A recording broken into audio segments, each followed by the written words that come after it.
Welcome back to Denton Ventures.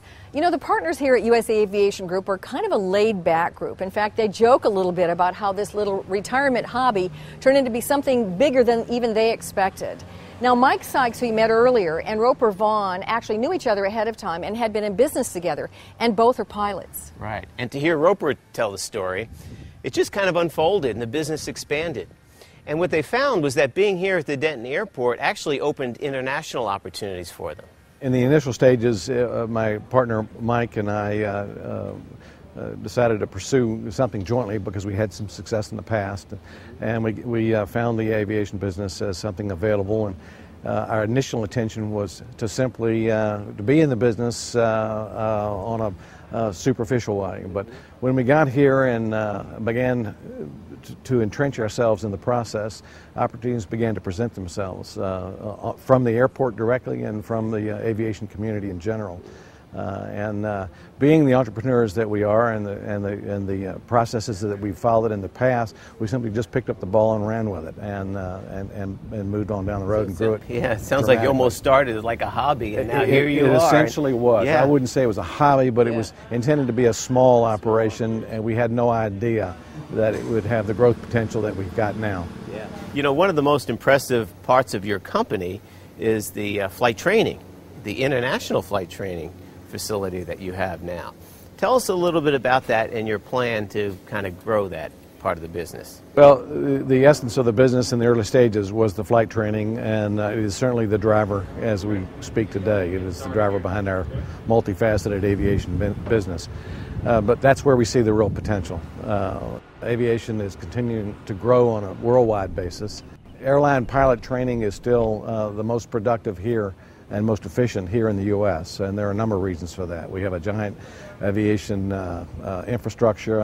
English is the aviation language, and it's just the cost of flying in this country are lower than elsewhere in the world. So with those working in our favor, plus applying our business skills, etc., to the process, we intend to become one of the largest, most productive flight training facilities in the world.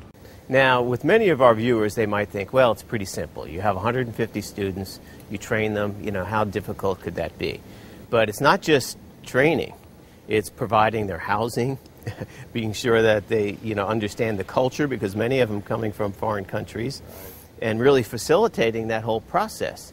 And it's a multifaceted process, training these students. Again, we'd like to think that it's simply pilot training, but as you say, we have to provide housing, transportation, we have to make sure that their diets are proper, we provide medical support.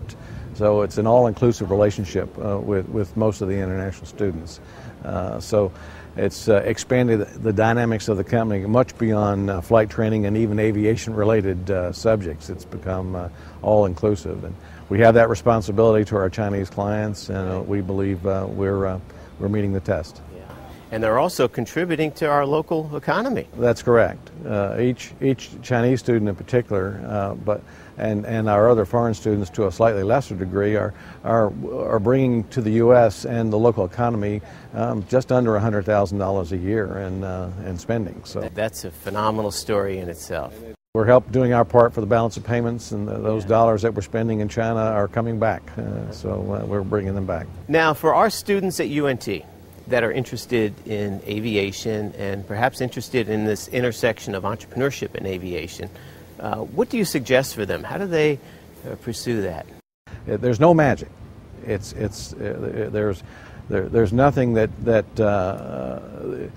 obviously each industry has its specific requirements of knowledge, etc. But generally speaking, what Mike and I and Mark have brought to the business is an understanding of the business process, and we've applied that to aviation in general and the aviation segment. If you have that entrepreneurial bent, and not everybody is born with that.